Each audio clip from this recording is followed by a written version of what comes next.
Hello दोस्तों, नमस्ते, good morning. कैसे हैं आप सभी? उम्मीद करती हूँ कि आप सभी बहुत अच्छे होंगे। तो दोस्तों, रूटीन ऐसा रखना चाहिए ना जिससे कि हमारा घर और हमारा मन दोनों खुश और प्रसन्न रहें। तो हम जो रूटीन फॉलो करते हैं अपने लिए, अपने घर को खुश और प्रसन्न रखने के लिए, अपने घर को साफ़ सुथरा रखने के लिए, तो कहीं न कहीं ये सारी चीज़ें ना हम अपने घर परिवार वालों से, अपने घर के बड़े बुज़ुर्गों से और अपने मायके वालों से ही सीखते हैं। तो देखिए, गाँव में जो घर होता है ना, तो हर घर में एक आंगन ज़रूर ही होता है और वहाँ के लोग अपने काम की शुरुआत सबसे पहले आंगन से ही करते हैं। आंगन में ही झाड़ू लगाते हैं और वहाँ पे लिपाई पुताई करते हैं। लेकिन आजकल देखिए, फ्लैट में या शहर में ना आंगन नहीं होता है।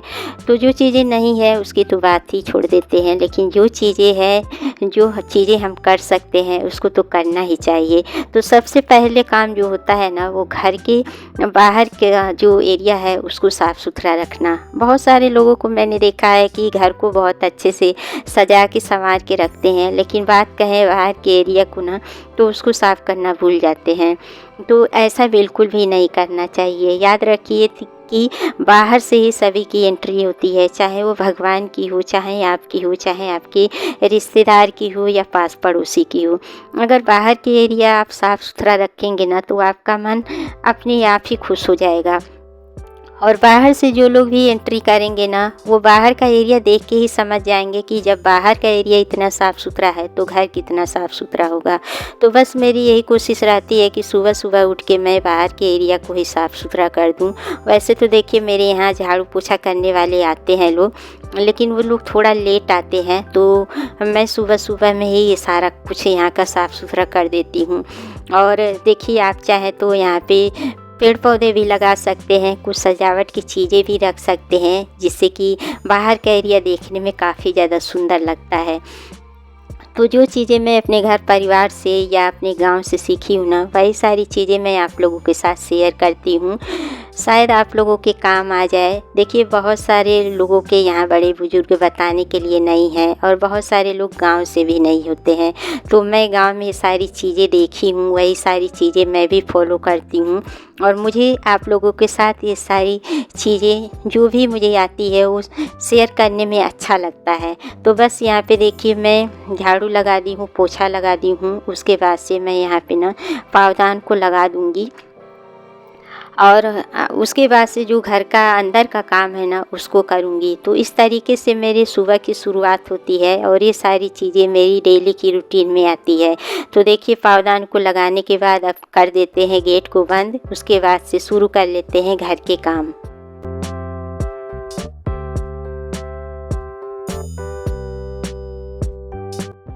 तो दोस्तों देखिए, यहाँ से मैं पर्दे हटा रही हूँ, उसके बाद से मैं गेट को खोल रही हूँ। और देखिए, रात में हम लोग गेट को बंद करके सोते हैं, तो बंद घर भी ना अगर देर तक ऐसे बंद रहे ना, तो उसमें से भी स्मेल आने लगती है। तो कोशिश यही करनी चाहिए कि सुबह की पहली किरण घर में ज़रूर आनी चाहिए।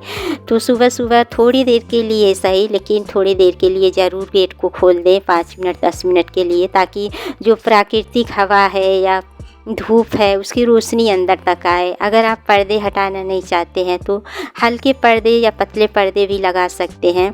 मतलब जैसे हमारे शरीर के लिए धूप और हवा ज़रूरी है ना, वैसे हमारे घर के लिए भी धूप की रोशनी ज़रूरी है और जो हवा है, प्राकृतिक हवा, उसको भी अंदर आना चाहिए। तो देखिए, हमारे घर में हल्की हल्की सी धूप आ रही है और कितना अच्छा लग रहा है देखने में। तो बस झाड़ू तो लग गया है, लेकिन अभी चाय पानी मेरा नहीं हुआ है। तो चाय पानी भी मॉर्निंग में लेना बहुत ज़्यादा ज़रूरी है। तो चाय मैं चढ़ा दी हूँ और हस्बैंड जी को पानी में दे आई हूँ। तो आप जो भी मॉर्निंग में जो भी टी लेना चाहते हैं, ब्लैक टी या ग्रीन टी या लेमन टी, वो ले सकते हैं। तो मेरे यहाँ तो हम दोनों लोग लेमन टी ही पीना पसंद करते हैं। तो बस यहाँ पे लेमन टी बन के तैयार हो गई है, तो चलिए चाय पी लेते हैं। तो फ्रेंड्स, यहाँ पे देखिए, मैं अब लगाने लगी हूँ पोछा।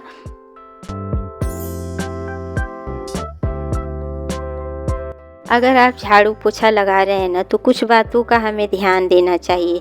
देखिए, हमें ना नमक के पानी वाला पोछा ज़रूर लगाना चाहिए। अगर आप हफ्ते में नमक का पानी का पोछा लगा लेते हैं ना, तो उससे भी आपके घर के अंदर जो पॉजिटिविटी है वो बनी रहेगी।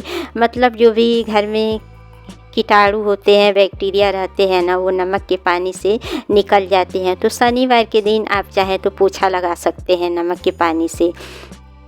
तो बस देखिए, साफ़ सफाई घर का करने के बाद और जो भी काम है वो सारा कुछ निपटाने के बाद अब मैं आ गई हूँ मंदिर में और यहाँ पे मैं करूँगी पूजा। तो देखिए, सुबह मेरी 1 घंटे की पूजा होती है। मतलब मंदिर की साफ़ सफाई से लेकर भगवान जी का स्नान कराने, पूजा पाठ करने से लेकर तुलसी माता को दिया जलाने तक का मेरा 1 घंटे का समय लग जाता है पूजा पाठ करने में। तो मैं डेली ही जैसे हनुमान चालीसा, दुर्गा चालीसा, शिव चालीसा का पाठ करती हूँ। अगर आप पाठ नहीं कर सकते हैं तो इसको मोबाइल में सुन भी सकते हैं, टीवी में देख भी सकते हैं। तो इस तरीके से आपके घर का माहौल जो है ना, वो एकदम अलग हो जाएगा और इससे आपके घर के अंदर ना पॉजिटिविटी रहेगी।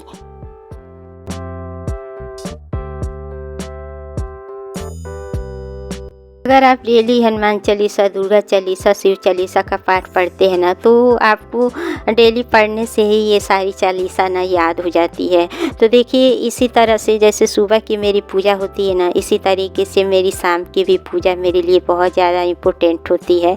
शाम की पूजा करने से भी मतलब घर में एक अलग ही पॉजिटिविटी होती है और मेरा मन ना बहुत ज़्यादा प्रसन्न हो जाता है पूजा पाठ करने से। चाहे सुबह की पूजा हो, चाहे शाम की पूजा हो, सुबह और शाम दोनों टाइम मैं दिया बाती करती हूँ, धूप और दीप दिखाती हूँ।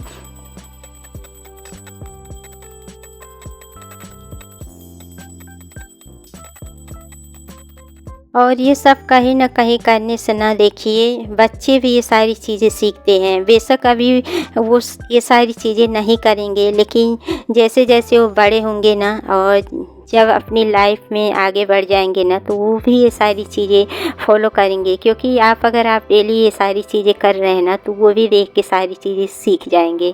तो बस अब मैं पूजा पाठ करने के बाद आ चुकी हूँ किचन में नाश्ता करने के लिए। और किचन में भी देखिए, अन्नपूर्णा माँ का वास होता है, तो किचन को भी हमेशा साफ़ सुथरा रखना सबसे ज़्यादा ज़रूरी होता है। हमेशा ध्यान रखें कि किचन को हमेशा साफ़ सुथरा रखें। और देखिए, घर के जितने भी मेंबर हैं उनको टाइम से चाय, नाश्ता, खाना, पानी ज़रूर ही देना चाहिए। ऐसा नहीं है कि खाना बना दिए तो किसी को टाइम से नाश्ता नहीं दे रहे हैं, किसी को टाइम से खाना नहीं दे रहे हैं, ये भी गलत होता है। तो कोशिश यही करें कि जब टाइम से खाना नाश्ता बन जाए तो बड़े प्यार से अपने घर परिवार वालों को खाना खिलाएं, नाश्ता कराएं और उसके बाद से किचन की साफ़ सफाई करें। किचन को साफ़ सुथरा करना भी बहुत ज़्यादा ज़रूरी है और कोशिश यही करें कि तुरंत के तुरंत ही सारे काम कर लें। मतलब सिंक में जूठा बर्तन बिल्कुल भी नहीं रखना चाहिए, ख़ास तौर पे रात में तो बिल्कुल भी नहीं।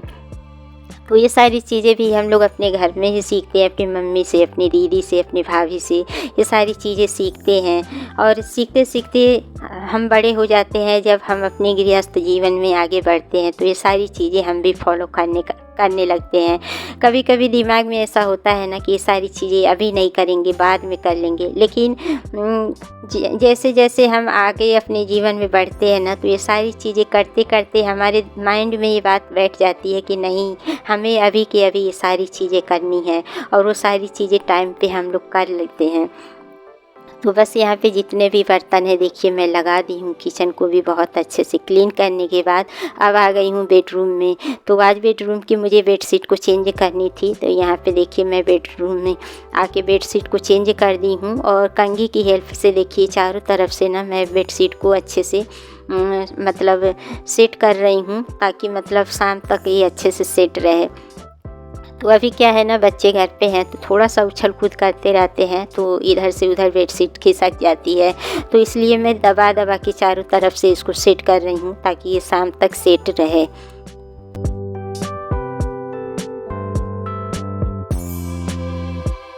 ये जो बेडशीट मैं चेंज की थी इसको देखिए मैं फ़ोल्ड कर रही हूँ और इसको अभी मुझे साफ़ नहीं करना है, इसलिए मैं इसको बहुत अच्छे से फ़ोल्ड करके और इसको रख दूँगी। तो ऐसा करने से देखिए जगह भी कम लगेगा और देखने में भी बेकार नहीं लगेगा। तो इस तरीके से देखिए मैं इसको फोल्ड कर ली हूँ और जहाँ मैं गंदे कपड़े रखती हूँ ना वहीं रख दूँगी। तो ये सारी चीज़ें ना बच्चे भी मतलब फ़ॉलो करते हैं। मेरे बच्चे ये सारी चीज़ें करते हैं। वो भी नहाने से पहले गंदे कपड़े जो होते हैं जहाँ मैं रखती हूँ वहीं रखते हैं, क्योंकि उनको पता है कि मम्मी ये सारी चीज़ें कैसे करती है, कहाँ रखती है। तो बच्चे भी ये सारी चीज़ें देख देख के सीख जाते हैं, समझने लगते हैं। तो बस यहाँ पे मैं बेडशीट को फ़ोल्ड कर दी हूँ और थोड़ा सा इधर उधर देखिए थोड़ी चीज़ें बिखरी थी तो उसको भी मैं व्यवस्थित करके और बेडशीट को लेके आ गई हूँ गेस्ट रूम में। तो आजकल मैं ना गेस्ट रूम में ही देखिए गंदे कपड़े जो हैं उसको मैं रखती हूँ इस तरीके से, क्योंकि अभी कोई गेस्ट तो आने वाला नहीं है। तो बस यहीं पे कपड़े पड़े रहते हैं और देखिए देखने में पता भी नहीं चल रहा है कि गंदे कपड़े हैं और सारी चीज़ें अपनी जगह पे व्यवस्थित भी दिख रही है। तो इसी तरीके से मैं अपने घर का काम करती हूँ। तो बस चलिए थोड़ा सा हैंड वॉश कर लेते हैं, क्योंकि गंदी चीज़ें हाथ से छूने पे थोड़ा सा हैंड वॉश करना ज़रूरी होता है। और मेरी यही कोशिश रहती है कि बाथरूम हमेशा बंद रखिए, बाथरूम को भी खोलना नहीं चाहिए। मतलब जब आप यूज कर लें उसके बाद से बाथरूम को बंद कर देना चाहिए। तो बस अब मैं आ गई हूँ बालकनी में और ये दूसरी वाली बालकनी है। तो यहाँ पे मिर्च के पौधे में देखिए मैं पानी डाल रही हूँ। तो ये मिर्च का पौधा 2 साल पुराना है और इसमें ज़्यादा मिर्च नहीं आती है, लेकिन मेरी वजह से ये मिर्च का पौधा हरा भरा है। तो बस ये ना मेरे हस्बैंड दूसरी साइड रखे हैं, तो इसमें मैं सुबह में पानी देना भूल गई थी, तो इस टाइम पे मैं दे रही हूँ। और देखिए घर में ना पेड़ पौधे भी लगाना बहुत ज़्यादा ज़रूरी है। हम सभी लोग छोटे बड़े तरह तरह के पौधे लगाते ही रहते हैं, लेकिन पौधे लगाना तो आसान है लेकिन उसका केयर भी करना ज़रूरी होता है। पौधे भी एक बच्चे की तरह ही होते हैं। जिस तरीके से हम लोग बच्चों को बड़ा करते हैं पाल पोस के, उसी तरीके से पौधों को भी देखभाल करना बहुत ज़्यादा ज़रूरी होता है। टाइम टाइम उस पर पानी डालना, खाद डालना ज़रूरी होता है और कोशिश यही करें कि पौधे सूखने ना पाए।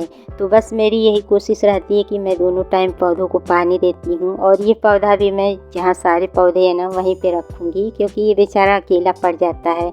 तो अगर आपका मन उदास भी हो ना, तो हरे भरे पौधे के पास अगर आप 2 मिनट के लिए बैठ जाते हैं ना, तो आपका माइंड एकदम फ्रेश हो जाएगा और आपको अच्छा फील होगा और आपके घर में जो है ना, घर का वातावरण जो है ना वो ज़्यादा अच्छा रहेगा। तो बस इसी तरीके से देखिए मैं अपने घर को साफ़ सुथरा रखती हूँ और ये सब करने से मेरा मन और मेरा घर प्रसन्न रहता है। तो दोस्तों आज की मेरी वीडियो आप लोगों को कैसी लगी? इस वीडियो से आप लोगों को अगर कुछ सीख मिली, कुछ अच्छा लगा, तो फिर इस वीडियो को लाइक कर दीजिएगा। चैनल पे अगर नए हैं तो चैनल को सब्सक्राइब कर दें। मिलते हैं नेक्स्ट ब्लॉग में, तब तक के लिए bye bye and take care.